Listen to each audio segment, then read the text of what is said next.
I'm the project coordinator. I'm not a math teacher, but my math teachers, our math teachers, nominated me to present the math teaching in Bulgaria.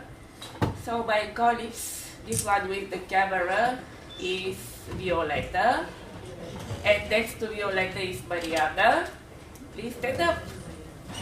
And over there are Galina and Tjukian and Kinga. So, our school is General Comprehensive School. We have students from 6 or 7 up to 19 years old.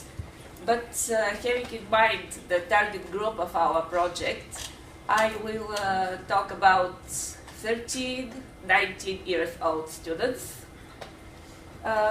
13 years old means that they are students in the 7th grade.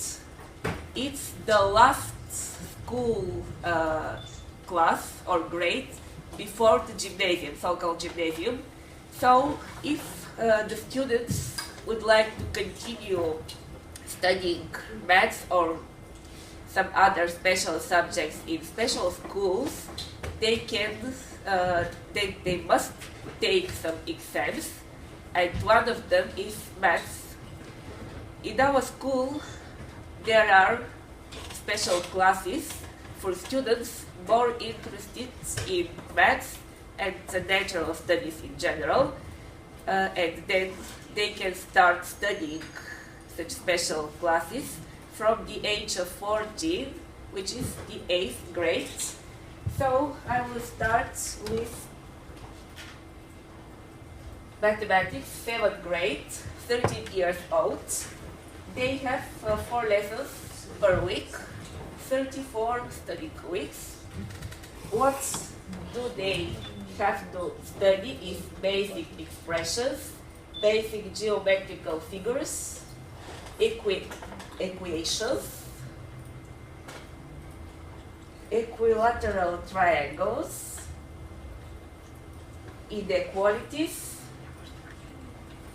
parallelogram, and this is the last one, maybe, trapezium. Now we are going to start with the 8th grade, 4 lessons per week, square root, quadratic equation, vectors, symmetric, and function. And the special class,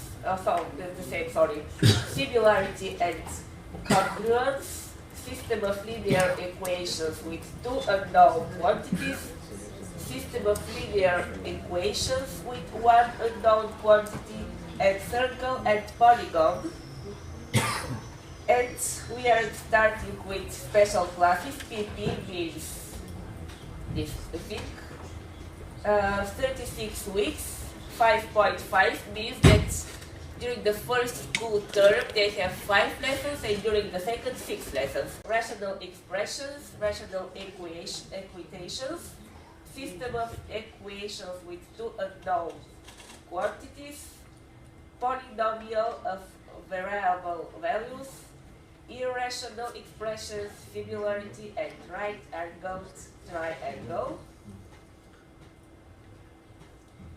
And the normal class, maths, 36 weeks, 3 lessons per week, rational expressions, rational equations, system of equations with 2 unknown quantities, irrational expressions, similarity, right-angled triangles, almost the same, but simplified somehow. 10th grade, 16, 17 years old, is for the special math class, 6 lessons per week, quadratic function, rational and irrational inequalities, exponents, trigonometric function of the angle, triangle, tetragon, computing the sides and angles of equal figures, combinatorics. There will be changes in our educational system, maybe from the next school year.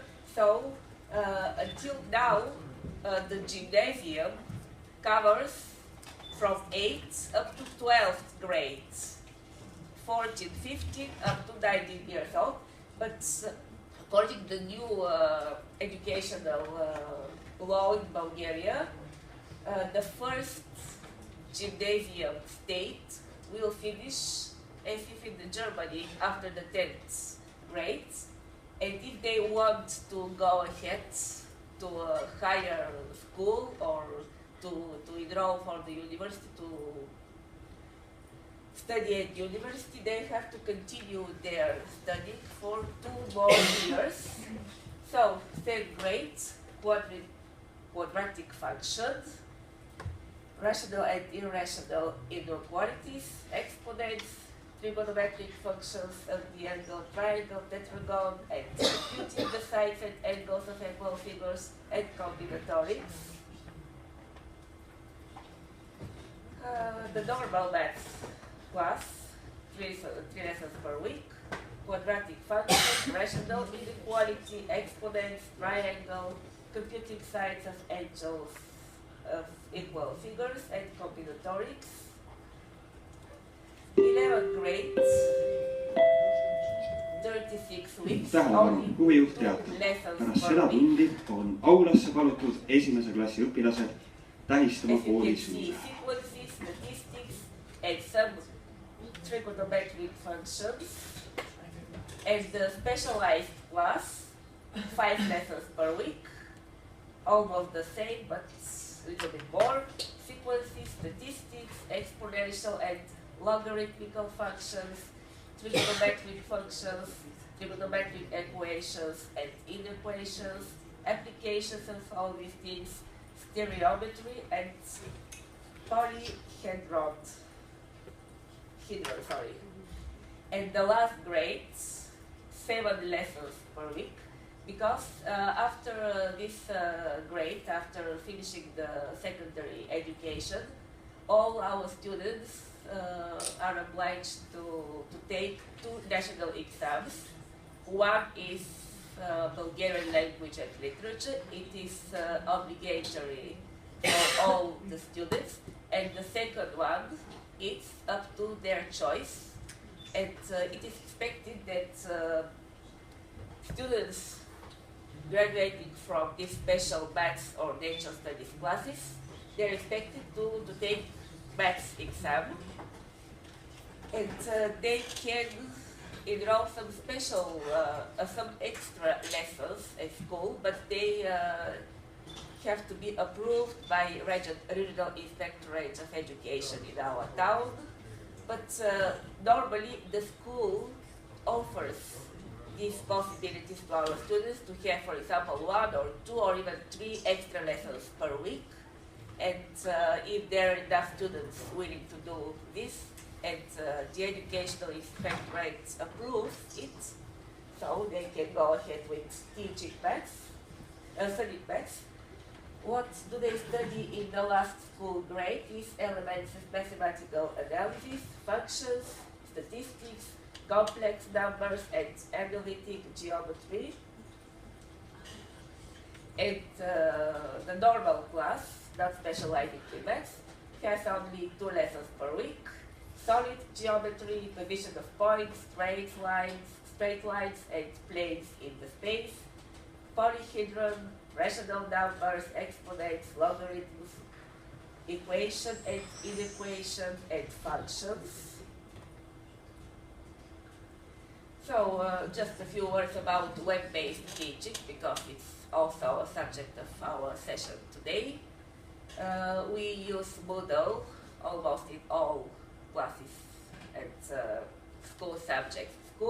We have our school Moodle system platform, and we use them to give our students some special tasks for homework, also to prepare them for national exams, and our students do tests here in this platform. I'm not going to, here you can see some examples of our school Moodle. And another subject of another aim of our project is to motivate students to study better math and more.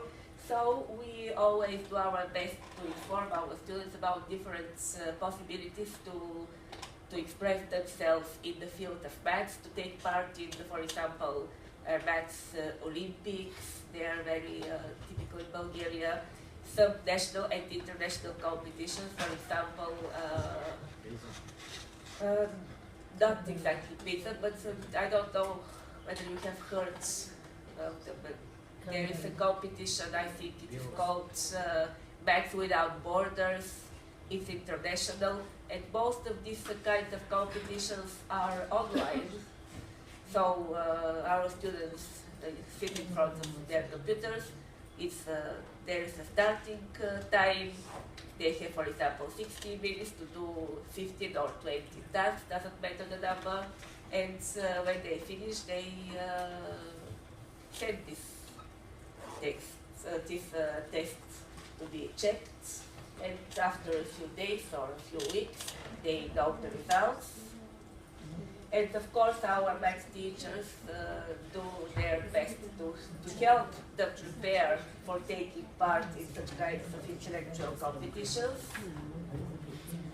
In the last months, Kahoot is very modern in our school, but I'm not going to speak about it later anymore, because in our school using mobile phones is forbidden in school, but when they have to do something using Kahoot, they can use their smartphones, so it's good for them. They are very eager to have some tasks prepared with this software.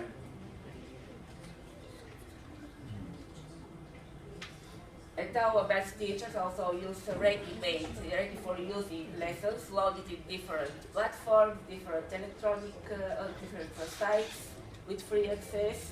And they also work in groups. They prepare different kinds of presentation stuff and exchange between each other inside the school and outside the school. So we are very good at sharing experience, mainly inside school, because we can't be very good at everything. So one teacher does something, the others, and they exchange materials, tests, and everything. And we also use software, drawing programs, function graphics, GeoGebra, for example, different illustrations of congruencies. And also there is a list of links which our students and teachers as well can use, different class books, other materials to get ready for the national exams. Because our school curricula is, unfortunately, it is oriented to the minimum of knowledge, which is not good. So if some students want to become better and better, they have to find some other different ways to develop their math skills, and this is one of the ways to do it. That's why we suggest our students some quick access to the internet resources. We give them links to different videos, presentations, online tests, and other educational resources. And that's the end of our presentation.